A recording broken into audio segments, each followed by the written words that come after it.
পুরস্কার পেলে ভালোই লাগে, এবং পুরস্কার ততক্ষণই মূল্যবান যতক্ষণ ওটা পাওয়া যায় না। পেলেই দেখবে যে পুরস্কারের আর মূল্য নাই। পৃথিবীতে সব জিনিসই তাই। কেমন? যতক্ষণ তুমি পাচ্ছ না ততক্ষণ পর্যন্ত এটা সোনা, যখন পেয়ে যাচ্ছ তখন এটা মাটি। একটা খুব সুন্দর গান আছে, তোমাদের শোনা আছে কিনা জানি না, চিত্রা সিনহার, যে এই জীবনটা একটা জাদুর বাক্স, এখানে যা আমরা পেয়ে যাই সেটা হচ্ছে মিট্টি হ্যায়, যা পেয়ে যাই তা হচ্ছে মিট্টি হ্যায়, মাটি, আর যা পাই না তা হচ্ছে সোনা। স্বপ্ন হচ্ছে মানুষের ইনস্টিংক্টের বিষয়, তার অস্তিত্বের ভেতর থেকে জেগে ওঠা একটা জিনিস, ওটা তার সত্য, এবং সেই মানুষই সুখী হবে যেটা স্বপ্নের সঙ্গে এই পৃথিবীতে থাকবে।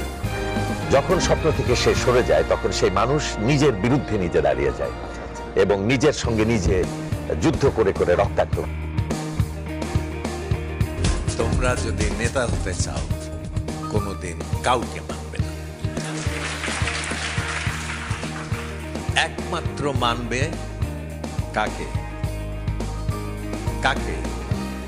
নিজেকে, নিজের বিবেককে, নিজের বিচার বুদ্ধিকে, নিজের ভেতরকার মনুষ্যত্বকে। এটাকে তুমি যদি মানো তুমি নেতা হবে। আজকাল সারা পৃথিবীতে নেতা শব্দটাকে খুবই সহজে ব্যবহার করে। নেতা কিন্তু কোনো একটি বিশেষ মানুষ না, নেতা হচ্ছে অনেকগুলো মানুষের যোগফল। যে মানুষের মধ্যে অনেক মানুষ আসে সে হচ্ছে নেতা। আমি মানি যে প্ল্যান করতে হবে, খুব সুন্দর প্ল্যান করতে হবে, কংক্রিট, একেবারে কংক্রিট, সমস্ত দিক থেকে নিশ্চিদ্র প্ল্যান করতে হবে, কিন্তু একটা জায়গায় একটু আমি ভিন্নমত পোষণ করি। এই প্ল্যান যেন চিরস্থায়ী প্ল্যান না হয়। কেমন? কারণ আমি আজকে যা আছি কালকে কি আমি থাকবো? আমার আগামীকাল জন্মাচ্ছে আজকের ভেতর থেকে, আবার কালকে জন্ম দেবে পরশুকে, পরশু জন্ম দেবে তারপরের দিনকে। এর মধ্যে সব কিছু চেঞ্জ হয়ে যাবে, বাস্তব অবস্থা চেঞ্জ হতে থাকবে, আমি চেঞ্জ হতে থাকবো, আমার ভাবনা চেঞ্জ হতে থাকবে, আমার পরিকল্পনাও চেঞ্জ হতে থাকবে। করতে করতে এক সময় গিয়ে হয়তো আমরা পরিকল্পনাটাকে নতুন দিকে আবার নিয়ে যাব, আবার নতুন কংক্রিটের মতো প্ল্যান করব।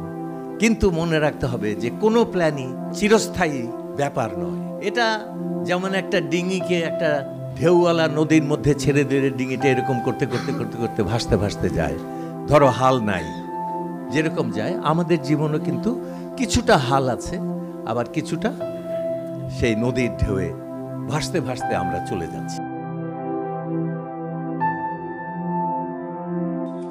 অনেকে মনে করে সাফল্য খুব বড় জিনিস। আমাকে সেদিনই টেলিভিশনে একজন বলল যে আপনি কতটা সফল। তা আমি বললাম যে ভাই, আমি তো সাফল্যকে খুব নিম্ন শ্রেণীর জিনিস বলে মনে করি। তখন সে বলল যে কেন?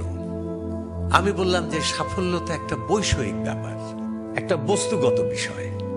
সাফল্য একটা দক্ষতা, অনেক সময় চোর বাটপারও তো সফল হয়। আমি যেটাকে বড় মনে করি সেটা সাফল্য নয়, ফুলফিলমেন্ট। আমি যা নিয়ে জন্মেছিলাম তাকে পরিপূর্ণভাবে, সুপ্রচুরভাবে সম্পূর্ণ করা, সমাপ্ত করা। সার্থক জন্ম মাগো জন্মেছি এই দেশে। সার্থক, সার্থক শব্দটা আমাদের স্বপ্ন হওয়া উচিত, সাফল্য না। যে মানুষ ছোট আর জাতি বড়, এটা কখনো হবে না। কেমন? ছোট মানুষ ছোট জাতি তৈরি করতে থাকবে, ক্ষুদ্রতা ক্ষুদ্রতারই জনক হয়।